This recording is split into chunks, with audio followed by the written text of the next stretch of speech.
Eu li esse livro para que você não precisasse ler. Oi, gente, tudo bem? Bem-vindo ao canal. Hoje eu quero falar com vocês sobre o massacre da família Hope. Esse livro vai conter spoilers. Aliás, vai conter todos os spoilers, porque eu pretendo contar essa história para que vocês não precisem ler. O massacre da família Hope, ele começa nos apresentando duas protagonistas, a Lenora e a Kitty. A Lenora, ela narra essa história em primeira pessoa. E a gente tem algumas partes que são feitas em outra fonte dentro do livro, que são as cartas que a Lenora está escrevendo. Logo de cara, a Kitty fala que ela não confia na Lenora, mas que ela quer saber o que a Lenora tem a dizer.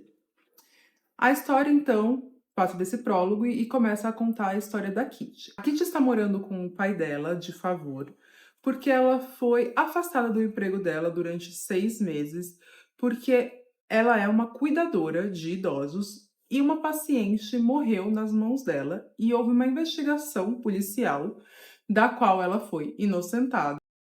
Estava esse tempo todo, enquanto a investigação estava correndo, dentro da casa dos pais dela, sem poder trabalhar e sem conseguir nenhum outro emprego. Então a Kitty, ela vai até a agência que ela trabalhava, pós todo esse acidente, para voltar a trabalhar.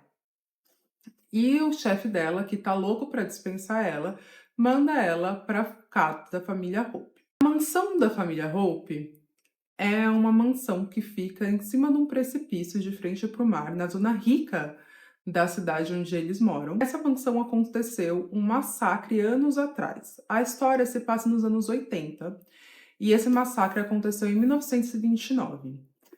Nesse massacre, acredita-se que a Lenora Hope matou a mãe, o pai e a irmã dela. Só que a polícia não conseguiu provar isso e não conseguiu achar uma justificativa para o assassinato. Por isso, a Lenora também foi inocentada por falta de provas e ela vive nessa mansão até os dias atuais e ela já tem mais de 70 anos e precisa de ajuda. Quando a Kitty chega nessa mansão para ajudar a Lenora, ela descobre que ali trabalham outras pessoas também. Dentro dessa mansão trabalha o Carter, que é o faz tudo, o caseiro da mansão. Trabalha a senhora Baker, que é a governanta do lugar. Trabalha também o Archer, que é o cozinheiro. E trabalha a Jéssica, que é faxineira do local. Quando ela chega nessa casa, ela descobre que a Lenora, ela sofreu 3 paradas cardíacas e ela teve um pólio quando criança, então ela tá totalmente paralisada, ela não consegue falar e ela só consegue mexer a mão esquerda. Ao entrar dentro da casa, ela percebe algumas coisas estranhas, como, por exemplo, a casa está tombando desse penhasco. Então, o segundo andar da casa, você já consegue sentir uma inclinação dessa casa bem forte, e no terceiro andar é ainda mais forte de todos. Todas essas pessoas citadas, o Art, a senhora Baker, a Jessica e o Carter, moram nessa mansão. O Carter numa cabana afastada e os outros dentro da casa. De cara, a Kitty não tá confortável em morar nessa casa porque ela não quer trabalhar com uma pessoa que ela tem certeza é uma assassina. E a senhora Baker fala pra ela que nessa casa a gente não julga jovens mulheres que foram acusadas de crimes e não tem nenhuma prova. O que é interessante porque a própria Kitty foi acusada ali, né, de ter assassinado uma mulher para quem ela trabalhava e foi inocentada. Então a Kitty acaba ficando lá também porque ela não tem outra opção e ela precisa guardar dinheiro para conseguir fugir dessa cidade dela e ir para outro lugar. Então ela fala que ela vai ficar ali alguns meses e trabalhar com a Lenora, cuidando da Lenora ali como cuidadora dela e ficar por ali. Outra coisa que a Kitty acha muito estranha dessa casa é que a Lenora não sai do próprio quarto para nada. Ela não vai nem até a sacada para tomar um ar. E o quarto dela fica no segundo andar. E a Kitty acha isso um pouco triste, porque ela acha que sair um pouco e ver ali o mar e ficar um pouco ao ar livre faria bem para a senhora, mas a senhora Baker deixa bem claro que isso é totalmente contra as regras da casa.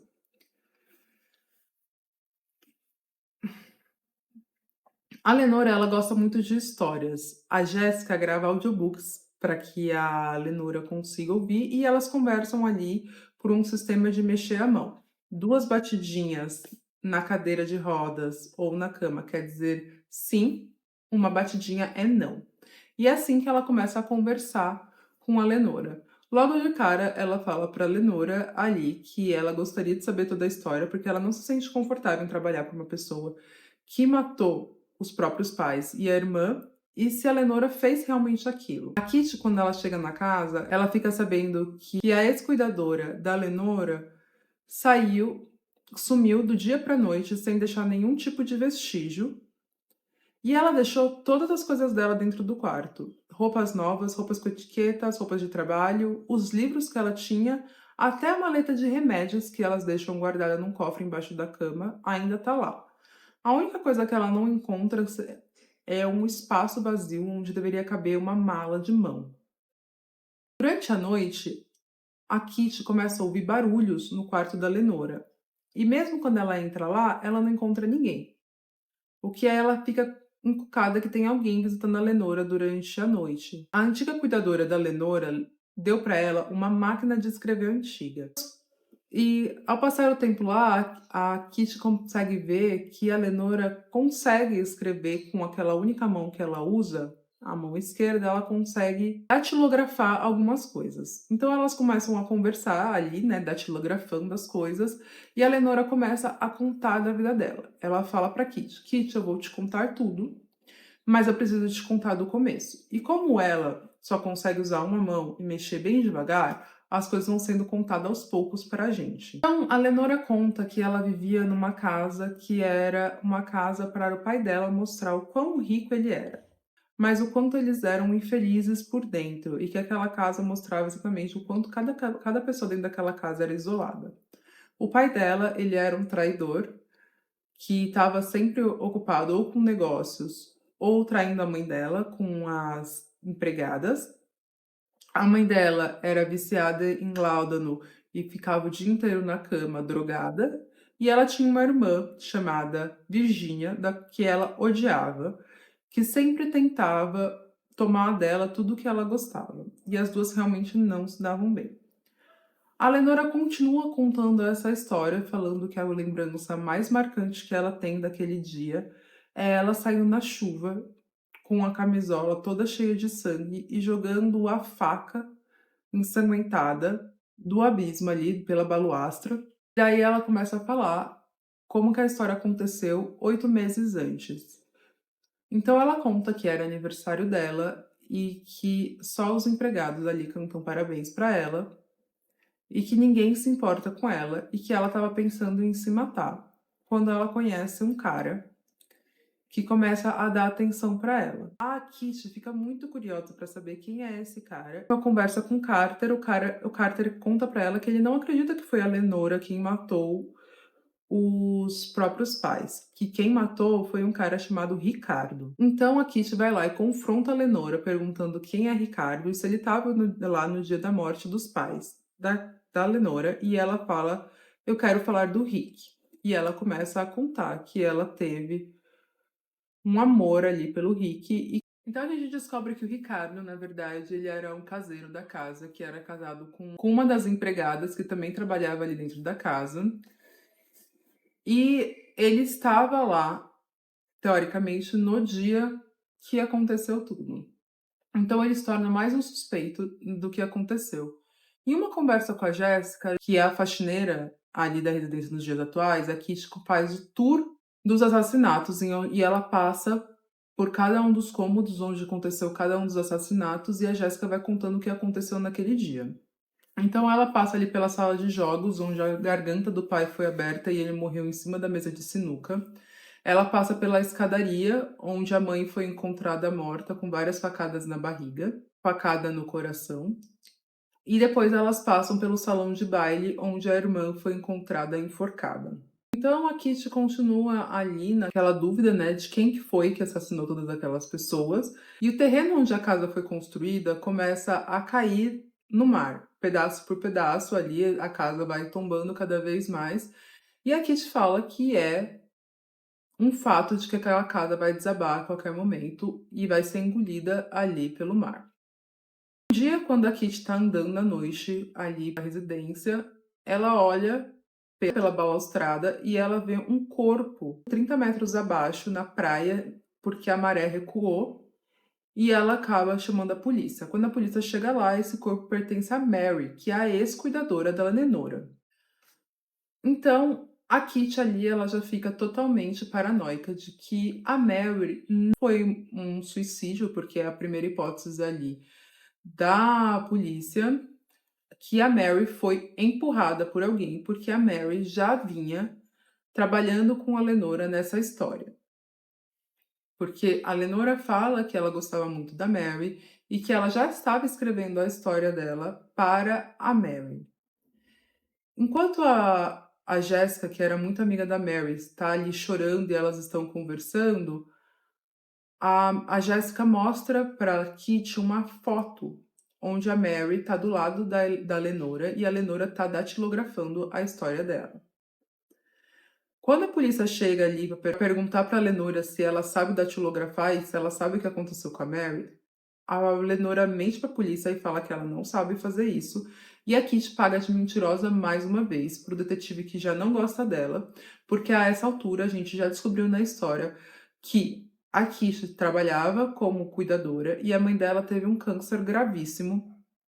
Então a mãe, que era uma mulher orgulhosa, contratou a Kitty para ser a cuidadora dela. A Kitty, ela queria largar tudo para já cuidar da mãe e a mãe falou: "Não, já que você já é uma cuidadora de idosos, eu vou pagar para você cuidar de mim".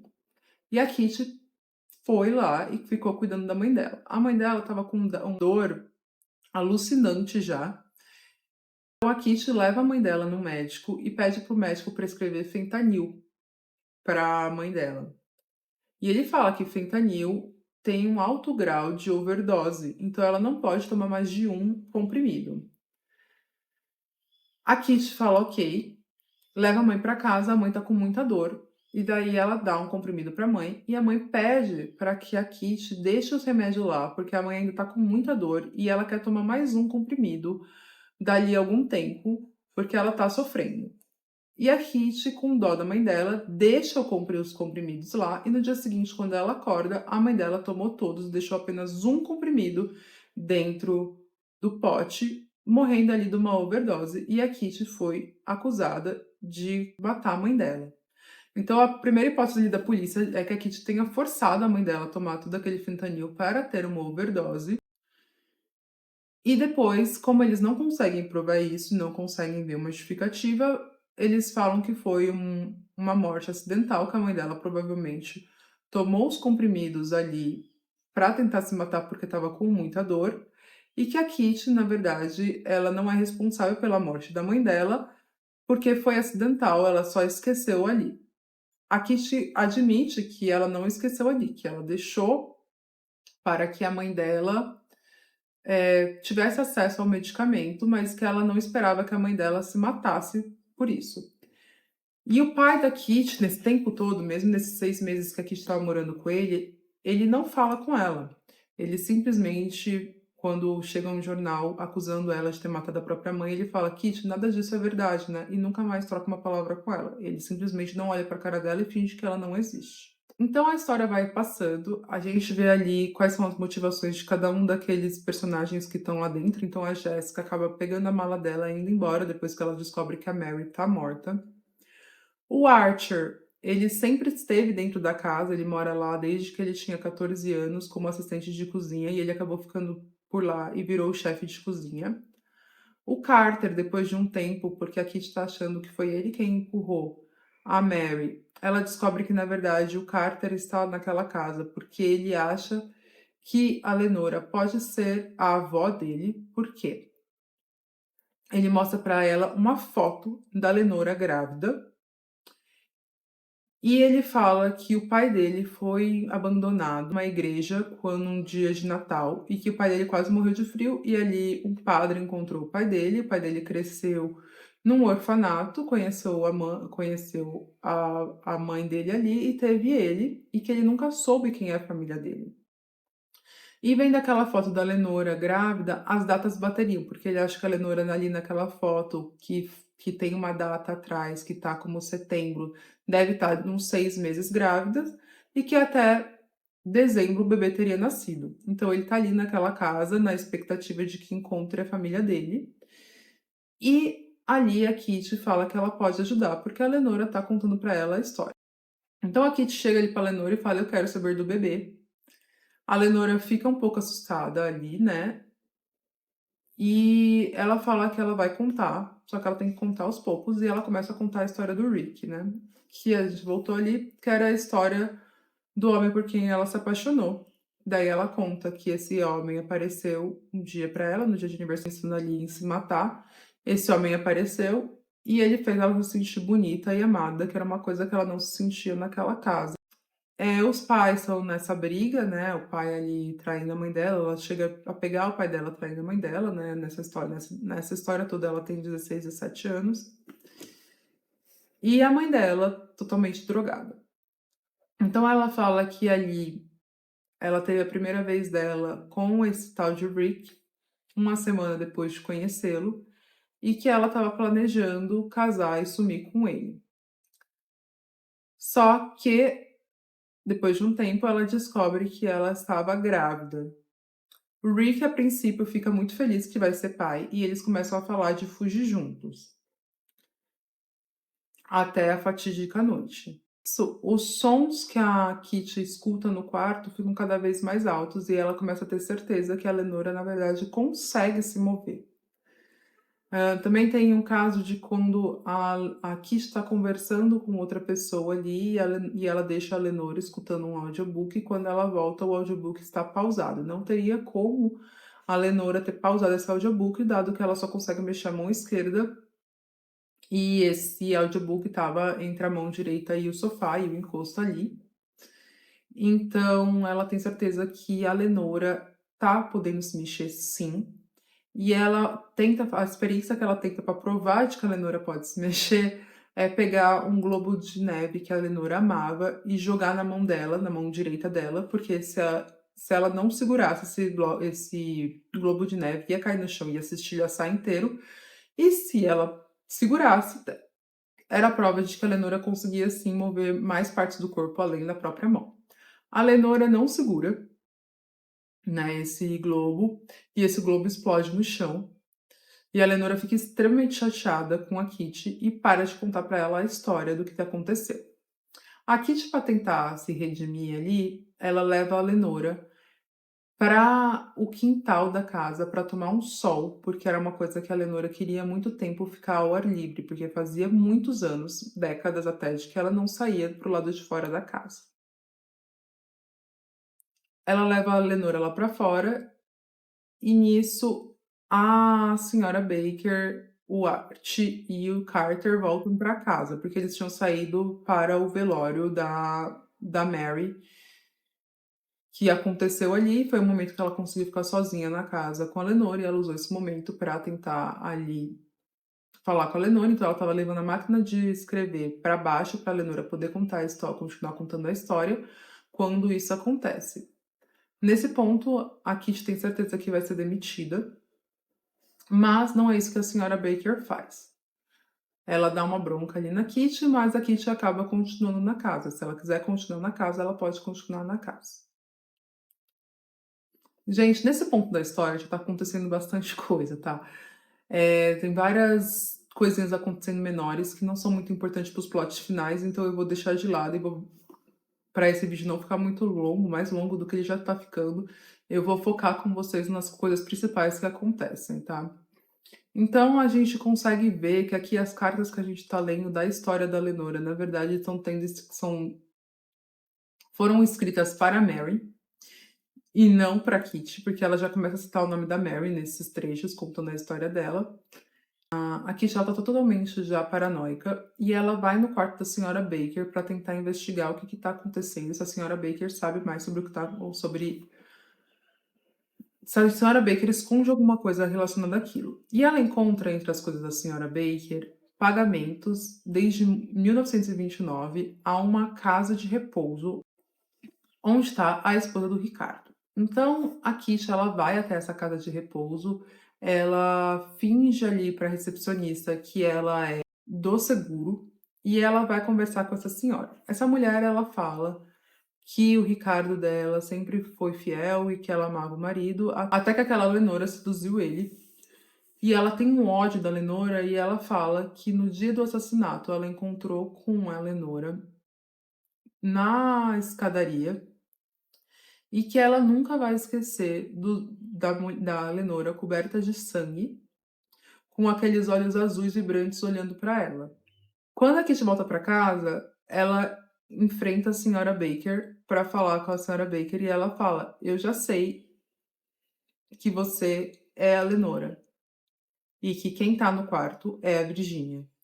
Por quê? Porque a senhora Baker, quem tem os olhos azuis, e a Virginia, quem tem olhos verdes na casa.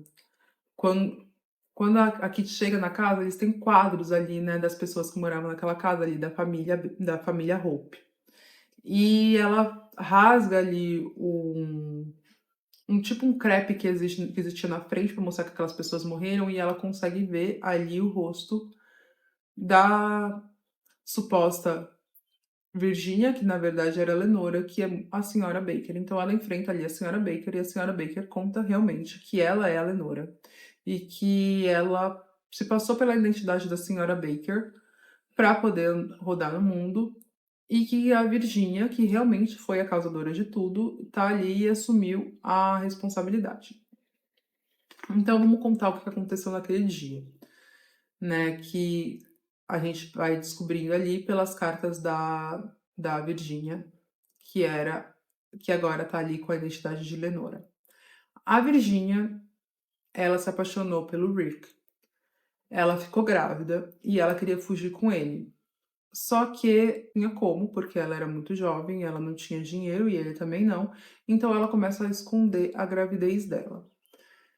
Depois de um tempo, ela pega o pai dela, traindo a mãe com a senhora Baker, que era realmente a governanta que estava desde aquela época lá para ensinar as garotas a serem boas garotas e damas da sociedade. E ela fala para a senhora Baker ajudá-la, porque ela tá grávida. A senhora Baker ali, ela se comove, né, com a situação e ajuda a Virginia. Só que ela fala para Virginia ficar de cama, falando que ela tem a mesma coisa que a mãe dela, que é tipo um chilique assim, e ficar de cama para que ninguém consiga ver esse final de gravidez dela, porque já não dava mais para esconder a gravidez, porque a barriga estava crescendo muito. O médico da família, que é um cara péssimo, nem chega a examinar a Virginia e realmente fala que ela tem a mesma coisa com a mãe, prescreve Láudano pra ela e deixa ela sentada, deitada lá. E como ninguém liga pra ela, ela continua ali naquele quarto com a gravidez avançando, a não ser pelo Art, que era o auxiliar de cozinha ali, que virou bastante amigo dela, que cresceu junto e que ele sempre visita ela e ele estava sabendo da gravidez. Chega um momento ali que a irmã dela entra no quarto para contar que ela roubou o pintor da irmã e contar para a irmã da vida em alta sociedade que ela estava vivendo, que era a vida que ela achava que a irmã dela queria viver, e ela vê que a irmã tá grávida e que a irmã tá pretendendo fugir. E nessa casa, todas as portas são trancadas pelo lado de fora, não tem chave pelo lado de dentro, então a irmã dela tranca ela no quarto e não deixa ela fugir. Nisso, a bolsa rompe e ela acaba tendo o bebê dela ali no chão do quarto dela, sozinha. E quando a Lenora volta ali, né, para ver o que tá acontecendo, ela vê que o bebê nasceu. Ela pede a ajuda da senhora Baker e ela avisa ao pai dela que o bebê tá ali. O pai fica louco de raiva, falando que ela é uma mulher sem honra igual a mãe dela, porque ao longo da história a gente descobre que, na verdade, a Lenora, que é a filha mais velha, não é filha do pai, que na verdade é a família da mãe, que era a família rica, e que o pai, ele era um jovem rico, e a mãe dela tinha ficado grávida de um dos criados lá, o pai acaba matando esse cara, e ele casa com ela para poder usufruir da fortuna dela. Como os avós não confiam no pai da Lenora e da Virginia, eles deixam a herança para a Lenora e para a Virginia, e é uma briga constante ali do pai, porque ele quer acessar essa herança porque a empresa que ele tem ali, a empresa de transporte marítimo dele, tá falindo e ele precisa de mais dinheiro. E a mãe fala que não, que a única coisa que as meninas têm é aquela herança que não vai mexer. Então é ali um ponto de conflito do pai deles, pelo que eu entendo, é o único ponto de conflito dos pais dele, né? Porque a mãe já abriu mão, já entende que ele não é apaixonado por ela, que ele tá traindo, tá tudo bem. Então o pai chega ali falando que a Virgínia não caiu, não é uma, apesar de ser a filha dele legítima com a mãe, não caiu muito longe da árvore, né? A fruta não caiu muito longe do pé. E que ela estava com o nome manchado e que era para matar a criança. Daí a Lenora pega aquela criança e some com aquela criança dali, sem a Virgínia nunca ter dado nenhum abraço no próprio filho. A Lenora, para tentar proteger o bebê, ela entrega esse bebê para a senhora Baker, que foge da casa, que ela pede um dinheiro ali pro pai, foge da casa e fala que vai dar uma vida para aquela criança, né? Que vai encontrar uma nova casa para aquela criança. E a Virgínia, num surto de ódio, pega uma faca e vai atrás do pai dela. Ela tá muito fraca ali. E quando ela desce as escadas, ela encontra o pai dela conversando com o Rick dela na sala de jogos, onde o pai dela tá oferecendo dinheiro para esse Rick ir embora e deixar ela sozinha. E esse cara, e o Rick tá aceitando. Então ali a Virgínia tem o coração partido mais uma vez. Ela acabou de ter o filho tirado dela. E ela tá, tipo, extremamente chateada. E esse Rick aí, ele tá aceitando dinheiro pra fugir, sendo que ele falou que ele era o amor da vida dela e que ele nunca ia deixar ela. Nisso, a Lenora vai atrás da mãe pra pedir ajuda, porque ela vê que a situação tá saindo do controle. E a mãe desce. E a mãe e o pai começam a ter uma discussão muito pesada, um com o outro ali, por causa do bebê. A mãe tá querendo proteger a própria filha.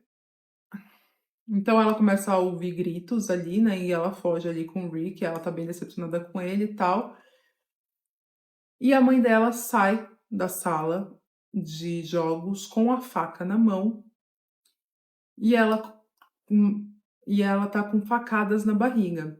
Então ali você sabe, né, que a mãe da Virgínia e da Lenora matou o pai, porque ali ele conta pra ela que ele que tinha matado o amante dela, né, o cara por quem ela era apaixonada, e daí ela fica também revoltada ali e ela acaba passando a faca no pescoço dele. Ela dá umas facadas na barriga, mas ela não tá morrendo, então ela começa a provocar o Rick, falar que ele é um merdinha, que ele não tem dinheiro, que ele não tem nada, e começa a provocar ele para que ele termine o serviço ali, e ele acaba se deixando levar e mata.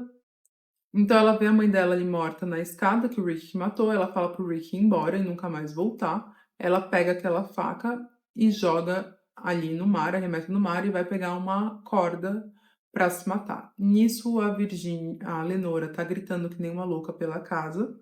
Ela liga para a polícia falando que o pai e a mãe estão mortos e a Virgínia se enforca na sala de baile. Quando a polícia chega lá, a Virgínia ainda tá viva. Quando a polícia chega, a Virgínia ainda tá viva, mas ela tá por um triz. Ao invés de levarem ela pro hospital, aquele médico totalmente incompetente fala que ela vai morrer a qualquer momento e pede para deixar ela no quarto dela. Só que ela não morre. E ela acaba tendo uma paralisia porque ela teve um corte de ar ali durante um tempo. Isso que a Virgínia, ela perde os movimentos dela e fica ali naquela casa sem se mexer. A Lenora, ela é acusada de matar a família inteira, dado que ela é a única sobrevivente. A senhora Baker também fugiu. A Lenora, uma hora, ela simplesmente vai para a Europa, onde ela vive uma vida que ela queria viver ali, que era, na verdade, a vida que a Virgínia queria viver, porque a Virgínia sempre quis viajar e a Lenora sempre quis ficar pro resto da vida dela naquela casa e usufruir daquela vida que elas tinham. Então, a Lenora vai para Europa, ela fica noiva de um cara, só que esse cara acaba largando ela, então ela volta ali para a mansão da família Hope, assume a identidade da senhora Baker, falando que ela é a senhora Baker que voltou. E para conseguir acessar a herança das duas, ela faz aquele médico péssimo, já atendia a família, atestar que a Virgínia estava morta e coloca a identidade da Virgínia como dela. Então ela começa a simplesmente falar para Virgínia que agora a Virgínia era a Lenora e que ela era a única sobrevivente ali do massacre. E como esse massacre ele não foi muito divulgado na mídia, porque aconteceu bem na época da queda da Bolsa de 29, ninguém sabe direito o que aconteceu. Então ninguém tinha entendido que, na verdade, a Virgínia tinha sobrevivido a esse ataque.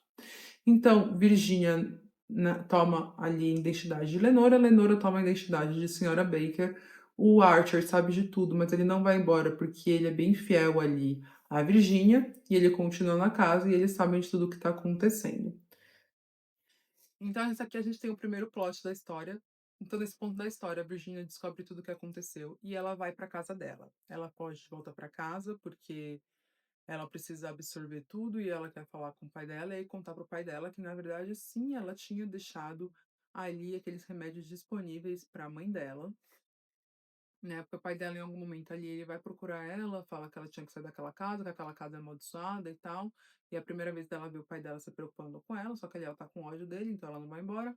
Então ela tá voltando para casa para contar ali pro pai dela que realmente tinha sido ela. O Carter tá indo com ela no carro e ali ela começa a desconfiar do Carter, achar que ele que empurrou a Mary, porque na noite em que a Mary desapareceu, ela estava saindo com o manuscrito da Lenora na bolsa e também com um pote de sangue para testar o sangue da Lenora com o sangue do Carter. E quando ela chega na casa dela, ela vê uma mala aberta com o manuscrito da Lenora. E ali ela descobre que, na verdade, o Rick era Patrick, que é o nome do pai dela, porque ela fala que todo mundo chama o pai dela de Pat, mas Rick é um apelido para Patrick e que, na verdade, o Patrick, o Rick da história, na verdade, é o pai dela. Que o Ricardo, que a gente escuta na história, na verdade, era um amante do Archer, por isso que a esposa dele achava que ele estava tendo um caso com a Lenora, mas na verdade não. O Ricardo estava tendo um caso com o Archer. O pai dela era, na verdade, o responsável pela morte da mãe das Hope. E também que o pai dela tinha sido responsável pela morte da Mary. Então a Mary tinha ido confrontar o pai dela, falando ali que ela tinha descoberto quem era o Rick.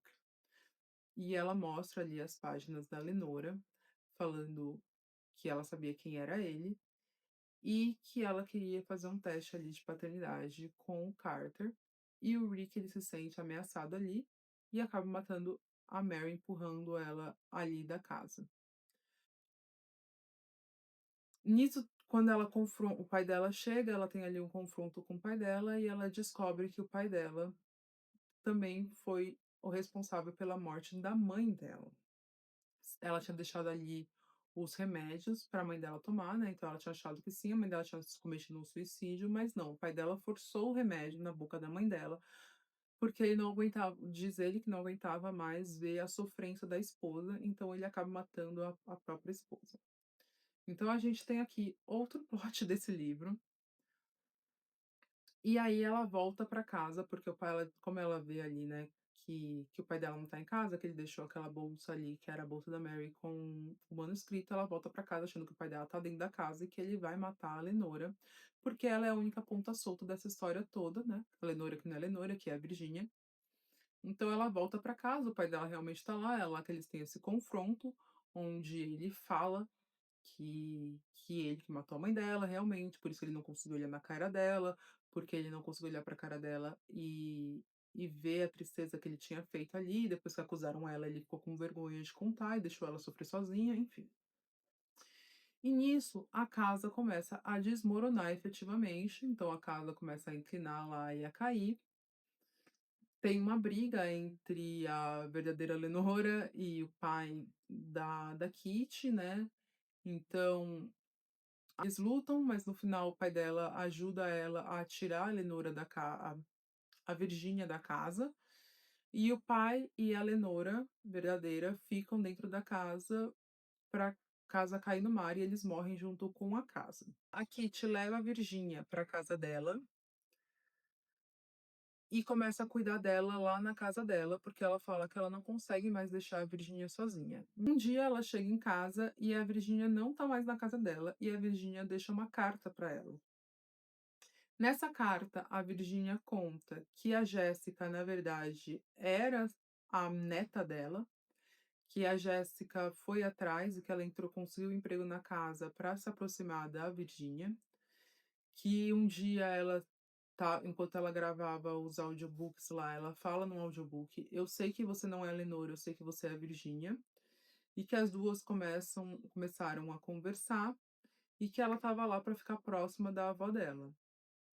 Então, ela fala que na verdade ela depois que ela sofreu o acidente ali com a corda, ela realmente perdeu todos os movimentos, mas que com o Archer do lado dela, aos poucos ela foi ganhando os movimentos de volta, que os barulhos que a Kitty escutava no quarto à noite, realmente era a Virginia se locomovendo, porque ela conseguia andar e falar, e ela diz que o tempo todo ela fingia essa paralisia e ficava dentro de casa, porque ela já tinha ficado tanto tempo presa naquela casa, ela tinha ficado tão deprimida com tudo que aconteceu, com a perda do filho dela e com o assassinato do pai e da mãe, que ela não via mais sentido na vida dela e que ela preferia ficar no que ela conhecia, que era aquela rotina diária, a fazer qualquer coisa nova. Mas que chegou um momento ali na vida dela que a casa tinha desmoronado, que ela tinha já perdido esses muros, que ela precisava conhecer coisas novas, então ela estava indo para Paris com a neta para poder fugir dessa realidade, que ela agradece muito a Kitty por tudo, mas que ela precisa viver a vida dela que ela não viveu até agora. E a gente tem o prólogo final que fala que a Virginia viveu até os 101 anos, que ela escreveu a história da vida dela, que foi um best-seller, que depois ela frequentou vários programas de talk show, contando a história dela, e que depois ela virou uma escritora de sucesso, e ela manda, uma passagem só de ida para o Archer e pra Kitty, para eles irem viver na França com ela, e eles vão. E essa é a história de O Massacre da Família Hope. E minhas considerações é que eu não gostei desse final, gente. Eu achei que teve que acontecer tudo, então todas as hipóteses de todo mundo que estava lendo essa história aconteceram. Que ela andava, que ela não era quem ela dizia ser, que na verdade não tinha sido ela que matou, que foi o namorado. Todas as hipóteses que você pode ter tido esse livro aconteceram, então aconteceu muito plot. Me parece ali que o autor, ele não sabia muito bem o que ele queria para o final dessa história, então ele falou quanto mais melhor, e nesse caso eu não achei que quanto mais melhor, eu achei na verdade que ficou umas coisas bem inverossímeis, como o fato dela conseguir andar esse tempo todo e nunca ter feito nada a respeito, inclusive quando a casa está sendo demolida ali e sendo sugada para o mar praticamente, ela fica parada ali, imóvel, sendo que ela podia levantar e correr, mas ela preferia manter a farsa e morrer do que fazer alguma coisa, do que mostrar para aquelas pessoas que ela conseguia se movimentar. Então, para mim, esse tipo de coisa não fez sentido, não gostei desse final, mas até esses plots chegarem, eu achei a história bem envolvente e me fez ir até o fim, assim, me divertindo. Me diz aí se você vai ler ainda essa história, se você gostou desse resumo e qual outro livro que você gostaria que eu falasse aqui. Beijos, tchau, tchau.